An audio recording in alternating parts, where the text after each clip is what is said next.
Hello everyone, welcome back. Our next guest will talk about Digital Europe. Digitalization is a very hot topic and we see tremendous progress in this sense and one of our major concerns on European level. So I'd like to invite Mr. Thibaut Kleiner, Director for Policy Strategy and Outreach at DigiConnect at the European Commission with a presentation on the topic of Digital Europe. Mr. Kleiner, welcome. You have the floor and you can share your presentation. And in the end, we might take a couple of questions from the audience.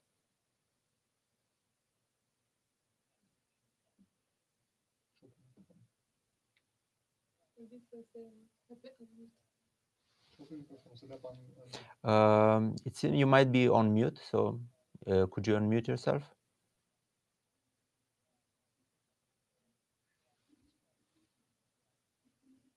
You're still on mute and we don't hear you. It's the button on the lower part just before, below your image. Yes, good morning. Sorry, I couldn't apparently present and at the same time unmute myself. You know, that's the beauty of, of technology sometimes. But I'm really happy to be with you today and also to have the possibility to talk to you about Digital Europe program, which new program altogether that we have in the Union. A program that is really devoted to the digital transformation, and one where we anticipate some novelty in terms of how we can also involve concretely citizens in terms of how we then contribute to the transformation, but also the creation of innovation ecosystems, which I think is also an important topic for you today. So indeed, my name is Thibaut Kleiner. I'm the Director for Policy Outreach and Strategy in the European Commission in DG Connect, dealing in particular with this aspect. And as a start, maybe I wanted to talk to you about the overall context of what we are doing, and this relates to our intention to move Europe, and especially on the back of what we are learning currently with the COVID crisis, where the digital technologies are really accelerating the transformation. They are really impacting very much on our daily lives, on our daily businesses. And this transformation, therefore, requires also that in Europe, we make the best of who we are first, so that we define our own vision, our own journey in this transformation, where we take really our destiny into our hands and define the technology in a way that suits us, that corresponds to our preferences, our values, who we are as Europeans. But also, and this is very much also the focus of the Digital Europe program, so that we define and develop the technology that avoids that we depend from other regions, so that we are also able ourselves to thrive in these developments. And in this vision, in this project for 2030, we have defined what we call the digital compass around 4 areas that really are guiding us as well in terms of prioritization for the future. So we have the idea that we need to do better on skills. We need to do better on infrastructures.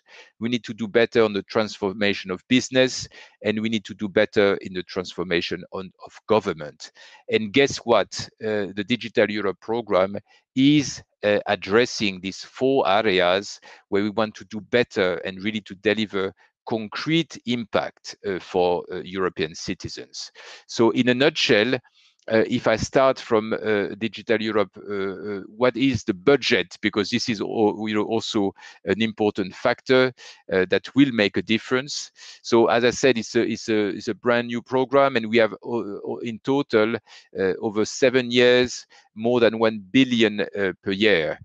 And the idea is that it is organized around certain areas which are critical for the digital transformation and that support indeed these pillars of the digital decade. First, we have high performance computing, which is, as you know, the essential infrastructure to improve the future computing power of Europe. Part of this budget will also go to quantum computing, which is extremely important for security, but also for the future of our autonomy in this very groundbreaking technology. The second area where we have a significant budget has to do with artificial intelligence, cloud, and data. I don't need to really insist on why these areas are important. They are really the difference in every day already. You know, artificial intelligence is more and more prominent, even if we don't notice it. You know, from the maintenance of communication networks to chatbots online. Artificial intelligence is really an area where Europe needs to speed up to do better, and we want to invest in capacities there, in particular around testing and experimentation facility. We also want to develop our cloud infrastructure and data. So 2 billion will go to this area. Third element we have is cybersecurity, also extremely important. You know, we need to have safety online, and we will have 1.6 billion in cybersecurity. And then we have also extremely important advanced skills, from the Digital Europe program, almost 600 million euros there to develop, in particular, master programs with several member states across the union to really advance the skills, not only of young people, but of all the working population. And then we have also very important element, more than 1 billion on deployment and best practices. This is to a large extent about the transformation of government and businesses with, as I will say in a minute, also a focus on digital innovation hubs as a key tool for this program. So now, just to tell you how this will make a difference, you see that Digital Europe is actually one of the bricks in the European Union's budget and support. And it's fitting really a gap that we had in the past, because we have this big program that you probably know about, Horizon Europe. It's about research and innovation, 90 billion euros and plus for the next 7 years. So a big program with research university, industry research, and so on. We have also CEF in terms of infrastructure, so broadband and 5G rollout. And in between, you have Digital Europe, which is really about strategic capacities, as I was describing. So it's really leveraging the research to go into deployment, but it's also linking, the capabilities, the network, and the communities really that we need to thrive in the digital area. In addition, we have a number of other programs, Creative Europe, the ELF program, where there is also a lot of digital. We have also this time from the EU budget, from the Cohesion Fund, a lot of focus also on digital, from connectivity to skills. Even in agriculture, we see that data and broadband will be, a focus of attention. But I wanted to flag especially the recovery and resilience facility. This is something that is about to be finalized. Member states have made contributions in terms of their national plans. And what is very important is that 20% of the total of this facility will go to digital. This is more than 130 billion in total, and this will fit with also their the vision from Digital Europe around the idea of connect, scale up, modernize, and reskill and upskill. So all this fits very much in the vision I was describing on the digital decade. And finally, all this fits also with InvestEU, our program to leverage private capitals through guarantees with the help of notably the European Investment Bank. So you see Digital Europe as a key role to play. And the philosophy of this program is that it's not about research. It's about really developing and deploying these capacities in terms of high performance computing, artificial intelligence, cybersecurity, and advanced skills, and to do it across regions, thanks to European digital innovation hubs, but to do it also across application areas, so this high impact deployment from healthcare to transport to also energy, and the greening also is very important. So that's really the philosophy of this program, of a new type, not research, but really concrete deployment and really trying to make a difference.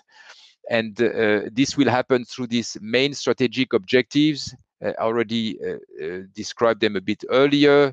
And really here, the idea is to scale up and to make sure that we don't just spend money, get results on the ground. Now, let me take you through quickly some of the areas that will be covered, and I will be ready to answer any question you may have. So on high performance, the first pillar, and here this action will be managed through a joint undertaking, Euro HPC, that is about to start. There is also the previous one from the previous Horizon 2020 program, but we have had very positive discussions this week with Council and Parliament at the EU level. So we will have very soon this joint undertaking. And what he will do is really very concrete. Basically, we'll buy machines. He will buy computers, exascale machines, very powerful computers, the best you can find globally.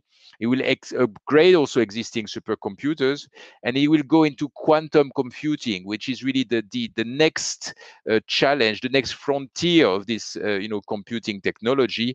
And what is important is that the philosophy here is that together we are stronger, basically, because and it's interesting, these computers are located in certain member states, but they operate as a network.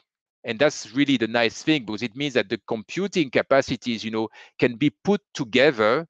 And it also means that wherever you sit in Europe, you can go to a hub there to tap into the resources of these supercomputers. Wherever you are, you have the high speed connectivity thanks to the investment, notably through CEF and into networking, and you can access, the best computers in the world for your research, for your application, for your testing. So that's really a powerful vision, and it shows that if member states put together their efforts with the EU, we get really to the top of the world, actually. Second area that I wanted to flag a bit more is really artificial intelligence, data, and cloud. So Digital Europe there is really trying to be quite ambitious. It's about delivering also the data strategy we had last year, where we try really to boost this development so that already by 2025, we increase the importance of this technology, the jobs attached, and also the competitiveness of our industry. So the way it will work in the program is that we will develop a number of data spaces. These data spaces are places basically where industry and research centers, when they have data, to enrich this data, to combine it with something else, to mix it with other comes from other partners. And that's where we create these data spaces that are safe and secure, that operate with the same standards, and where really you can partner and put the data together and play with it, do new applications, new services, and enrich also the data you're bringing to the table. So we have a number of these data spaces, and we hope that we can really, through this, get from data to high quality data, and really to make a difference in terms of, again, putting our efforts together. But this is like the raw material. Also from this data to do a lot of new things. So first, having indeed horizontal actions to make sure that it works, but then also having elements like AI on demand platforms, so that you have the building blocks and the technology to make the best out of data. We want to make sure also that you have the infrastructure through the cloud federation, so that you can access the data, you can put it at different places, mix it and combine it with your application as well. And that's what this cloud federation will also offer. And then we have the testing and experimentation facilities. That means that you take the data, you use the technology, the services, and you try to do something very tangible in terms of a business case, in terms of a new product, in terms of a new application. innovation in these various areas, thanks to first-class testing and experimentation facilities, from manufacturing to healthcare, agriculture, but also smart cities and communities, and again, the edge AI hardware as a supporting element. So you see all together, and it offers the possibility for innovation for also SMEs and startups and scale-ups to benefit from this support. And don't forget, it's more than 2 billion euros we are putting over this 7-year period. Then the next areas that I will just quickly flag is cybersecurity. I don't need to repeat how important it the ransomware at the moment, the constant attacks that we are facing online. It's time for Europe to upgrade our game. And we will do that again through collaboration, because we have this European Cybersecurity Center that was created a few months ago.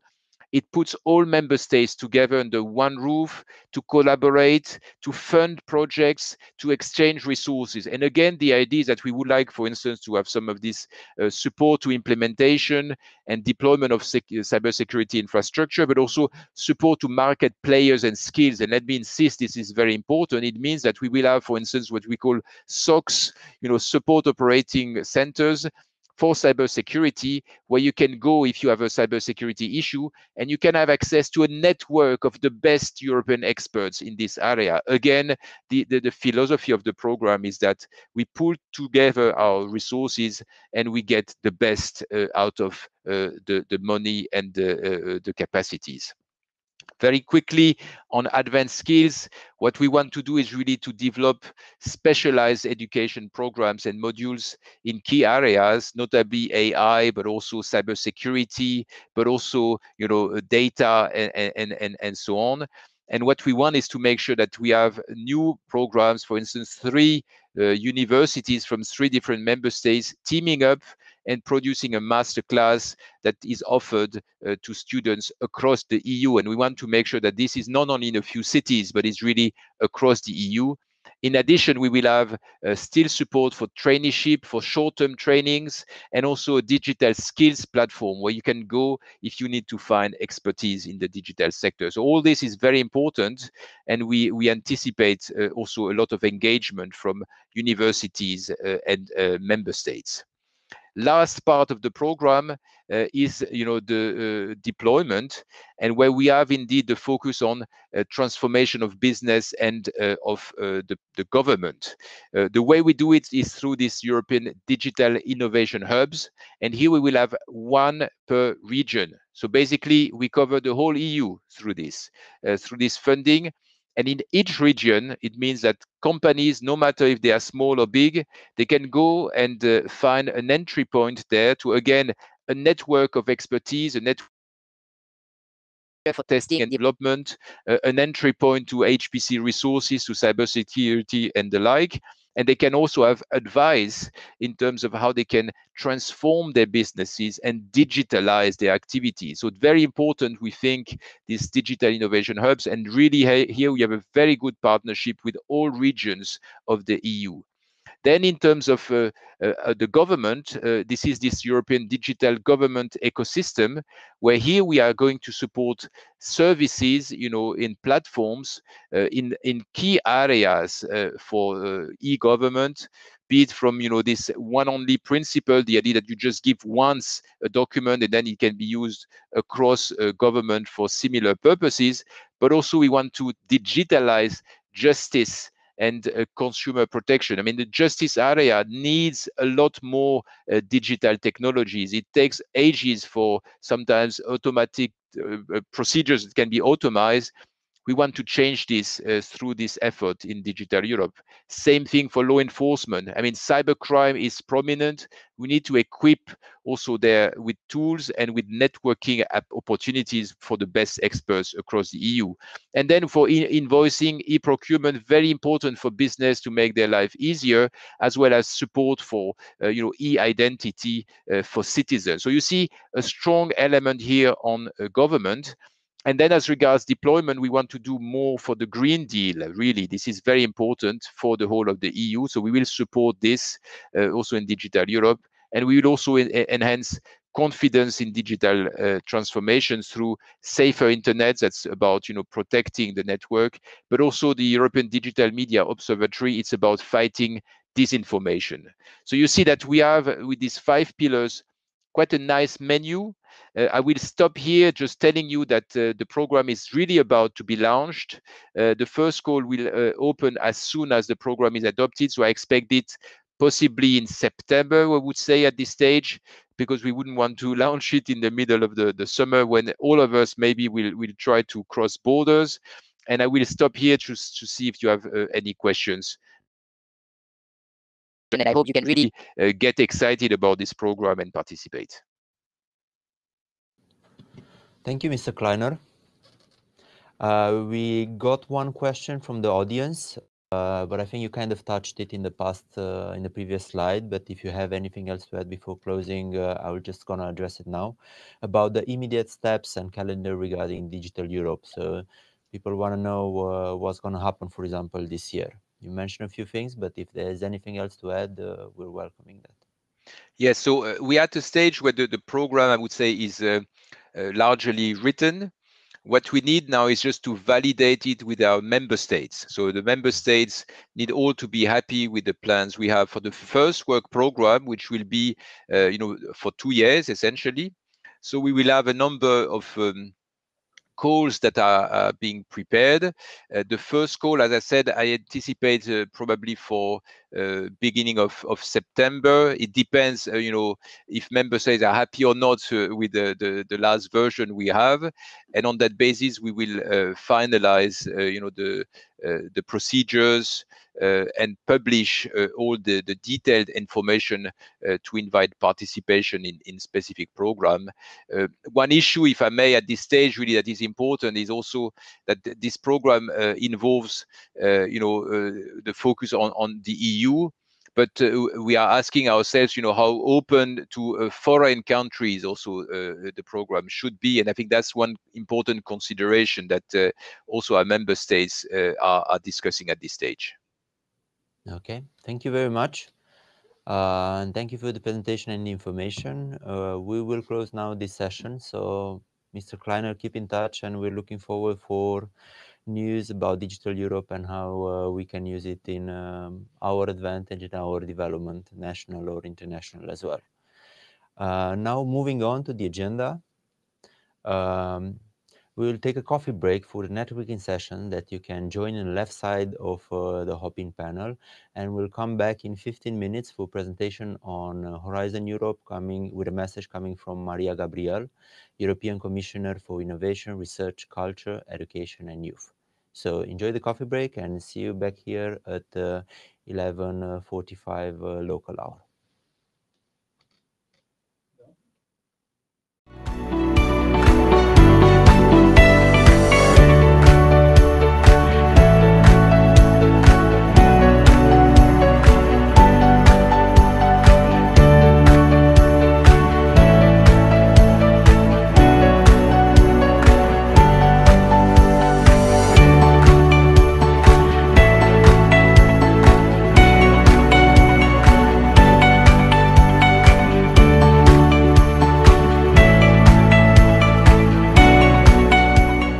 Innovation Days is part of the Future Skills lifelong learning program.